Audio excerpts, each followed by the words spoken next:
ચાલો આજે આપણે એક મસ્ત સફર પર નીકળીએ જીપીએસસી પરીક્ષાના બહાને ગુજરાતને એકદમ ઊંડાણથી સમજવાની સફર. તો એવું લાગે છે કે આપણે ગુજરાતને બરાબર ઓળખીએ છીએ? ચાલો આજે આપણા જ્ઞાનની એક નાનકડી કસોટી થઈ જાય. જોઈએ આ પડકાર કેટલો મજેદાર બને છે. ચાલો તો સૌથી પહેલાં તો આ જીપીએસસી કોડને ઉકેલીએ. જુઓ, ગુજરાત જાહેર સેવા આયોગની પરીક્ષા એટલે કે જીપીએસસી એ ખાલી એક એક્ઝામ નથી. સાચું કહું તો એ આખા રાજ્યને સમજવા માટેની એક નોલેજ બ્લુપ્રિન્ટ છે, એકદમ ડિટેલ્ડ નકશો. અને સાચું કહું ને તો આ પરીક્ષાનો જે સિલેબસ છે ને એને સમજવો મતલબ ગુજરાતના દિલ સુધી પહોંચવાનો રસ્તો શોધવા જેવું છે. આ જ તો પહેલું પગથિયું છે એની અસલી ઓળખ, એની સમૃદ્ધિને સમજવા માટે. તો પછી આ બ્લુપ્રિન્ટમાં છે શું? આ જ્ઞાનના નકશામાં કયા કયા રસ્તાઓ છે? ચાલો જરા નજીકથી જોઈએ કે અભ્યાસક્રમમાં શું શું આવે છે. તો પ્રિલિમ્સ પરીક્ષામાં જુઓ, ભારત અને ગુજરાતનો ઇતિહાસ, આપણો સાંસ્કૃતિક વારસો જેમાં કલા, સાહિત્ય, તહેવારો બધું જ આવી જાય. પછી ભારતીય બંધારણ અને રાજનીતિ, સાથે સાથે ભારત અને ગુજરાતની ભૂગોળ, સાયન્સ એન્ડ ટેકનોલોજી, પર્યાવરણ અને કરંટ અફેર્સ પણ. મતલબ કે વાત ખાલી ભૂતકાળની નથી પણ વર્તમાન અને ભવિષ્યની પણ છે. એક કમ્પ્લીટ પેકેજ. ઓકે, તો પ્રિલિમ્સ અને મેઇન્સ વચ્ચે ફરક શું છે? સિમ્પલ છે. પ્રિલિમ્સ એટલે વિશાળ જ્ઞાનનો દરિયો, બધું થોડું થોડું જાણવું પડે. પણ મેઇન્સ એમાં તો ડૂબકી મારવી પડે છે.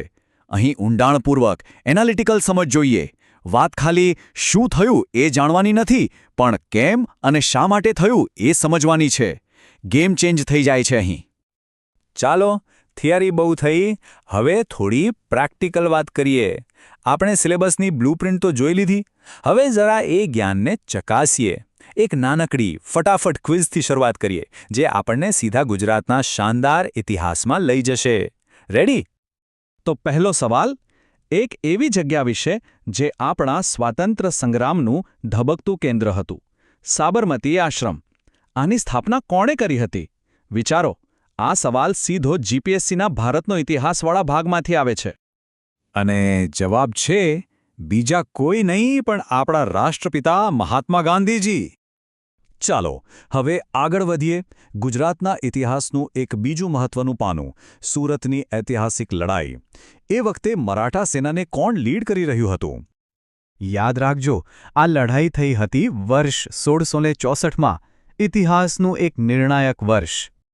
અને એ સેનાપતિ હતા મહાન યોદ્ધા છત્રપતિ શિવાજી મહારાજ. હવે વાત કરીએ એક એવી સ્થાપત્ય કલાકૃતિની જેની ગણના દુનિયાની ધરોહરમાં થાય છે, રાણી કી વાવ. આ અદ્ભુત વાવ કયા શહેરમાં આવેલી છે? આ તો આપણા સાંસ્કૃતિક વારસાનો એકદમ ખાસ હિસ્સો છે. એ શહેર છે પાટણ, ગુજરાતની જૂની રાજધાની. ચાલો ઇતિહાસમાંથી હવે આવીએ આધુનિક ગુજરાતના રાજકારણ પર. જ્યારે ગુજરાત રાજ્ય બન્યું ત્યારે તેના સૌથી પહેલા મુખ્યમંત્રી કોણ હતા? આ સવાલ ભારતીય રાજનીતિના અભ્યાસ માટે બહુ જ મહત્વનો છે. અને એનું નામ છે ડૉક્ટર જીવરાજ મહેતા. તો ઇતિહાસની ગલીઓમાંથી બહાર નીકળીને હવે આપણે આવી ગયા છીએ આધુનિક ગુજરાતમાં. ચાલો જોઈએ આજના ગુજરાતની ઓળખ શું છે. ક્વિઝનો દોર ચાલુ જ રહેશે. આધુનિક ગુજરાતની વાત થાય અને આનું નામ ન આવે એવું બને. દુનિયાની સૌથી ઊંચી પ્રતિમા, આપણો ગૌરવ, સ્ટેચ્યુ ઓફ યુનિટી ક્યાં આવેલી છે? એનું સ્થાન છે નર્મદા જિલ્લામાં આવેલું કેવડિયા. ચાલો હવે વાત કરીએ ગુજરાતના અર્થતંત્રની ધડકણ સમાન એક શહેરની.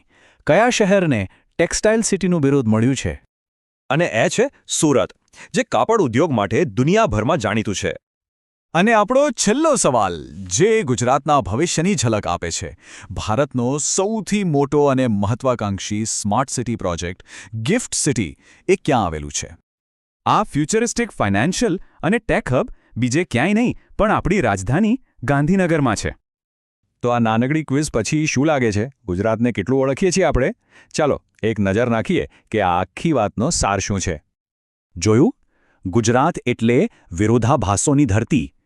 એક તરફ ગીરના જંગલમાં એશિયાટિક સિંહોની ડણક સંભળાય તો બીજી તરફ લોથલ જેવા હજારો વર્ષ જૂના શહેરના અવશેષો પણ અહીં જ છે. એક બાજુ સોમનાથ મંદિરની ભવ્યતા છે તો બીજી બાજુ અમદાવાદમાં ઇસરોનું સ્પેસ સેન્ટર ભવિષ્ય તરફ જોઈ રહ્યું છે. અને કચ્છનો વાઇબ્રન્ટ રણોત્સવ તો છે જ.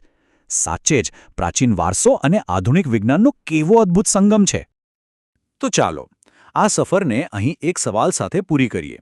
જે રાજ્યનો આવો ભવ્ય ઇતિહાસ હોય અને આટલું ડાયનેમિક ભવિષ્ય દેખાઈ રહ્યું હોય, એ ગુજરાતનું આગામી મોટું સીમાચિહ્ન, નેક્સ્ટ ગ્રેટ લેન્ડમાર્ક શું હશે?